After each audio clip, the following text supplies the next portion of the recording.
Yan, so gumagawa tayo rito ng CR cabinet. Ito mirror yung pinaka-front niya. Ito yung mirror niya. Ikakat natin siya. Yung pinaka-mirror niya. Kakat natin para mailagay natin dito sa ating pinaka-door. Kaya sliding ang gagawin ko dito. Ganyan siya.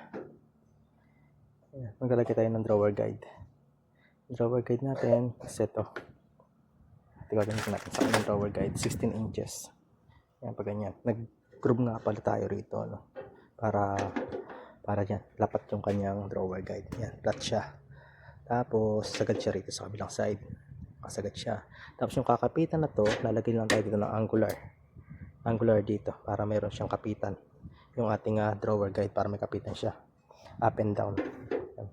Kakat lang muna natin yung mirror.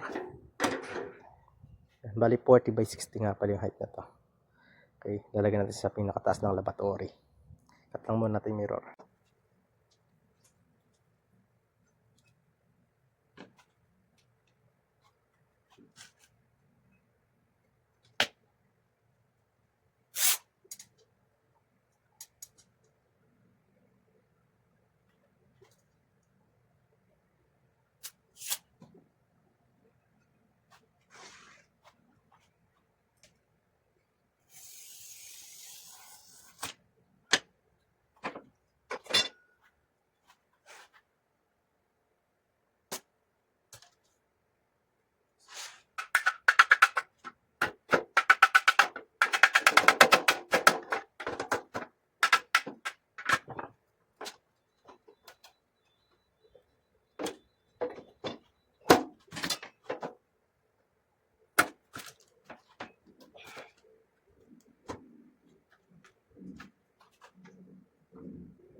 Yan, ito na yung ating outcome ng ating ginawang CR cabinet. Sliding yung kanyang pinto. Yan, slide lang natin siya. Yan, napaka-smooth niya lang slide. Tayo dyan ng drawer guide syempre. Yan, dalawang divider lang siya. Kasi medyo may kaliitan lang to. 40 by 60 yung kanyang size. Sa bali, tapos ito gumamit tayo rito ng 1x4 na tubular. Yan, paikot yan. Lahat yan 1x4 na tubular. Tapos syempre mirror. Yan, may tsura niya. Yan natin siya ilalagay sa gitna para dun sa CR o sa tiles. Yan. Yan ang tsura niya. Sliding. Yan o. Pakalinaw na salamin. Okay.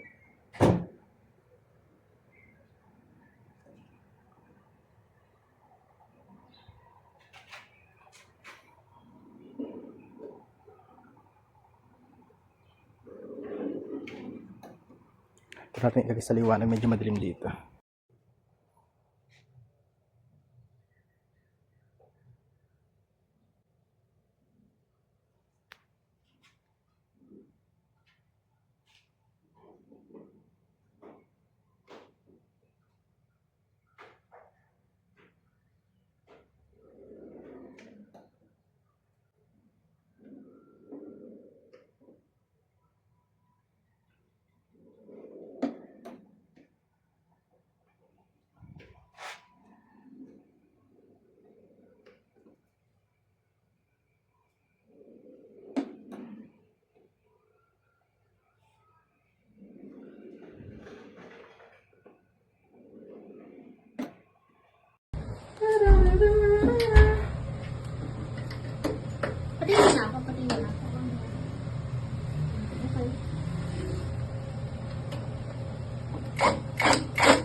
Ito kasi yan, kapag kasi ayan hindi na. abot. Hindi pa dapat dito. Sige, kita mo. Hindi nga makita. Ayan pala. Kunin mo pa to, na nakabend talaga siya.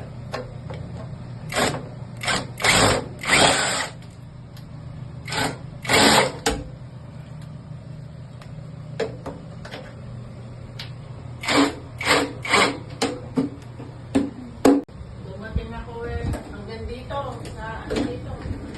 Sa bukse. Puta, yayamanin ha. Ano ba yung ginawa ko doon sa salamin? Okay. Hindi ko ako inano yun.